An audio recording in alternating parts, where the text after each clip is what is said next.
How to delete all liked videos on YouTube 2023. Hi guys, so in this video I'll teach you how to delete all liked videos on YouTube 2023. So if you want to learn how it's done, just watch this video until the very end. This is pretty quick and simple, so let's go. So to do that, let's head over to our YouTube. So let's click on this YouTube right here. And then as you can see, I have 3 liked videos. So I can just click on them and unlike them, but that is so tedious.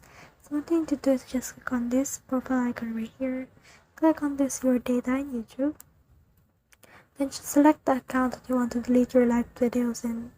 So this will load and you can see this. Just scroll down and from in there you can see here your watch history. So just click on this.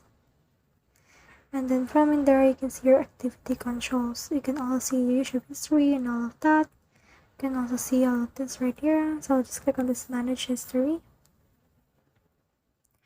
And from in there you can see this interactions. So click on interactions. Click on this video likes and dislikes.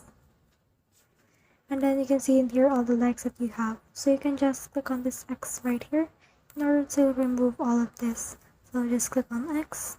Click on X and click on X again in order to delete all of this. So click on X again and we have actually removed all of them. So that's the whole process. I hope this video helped you delete all liked videos on YouTube 2023. If you have questions or comments, kindly put in the comment section below. And if not, don't forget to subscribe and like. Thanks.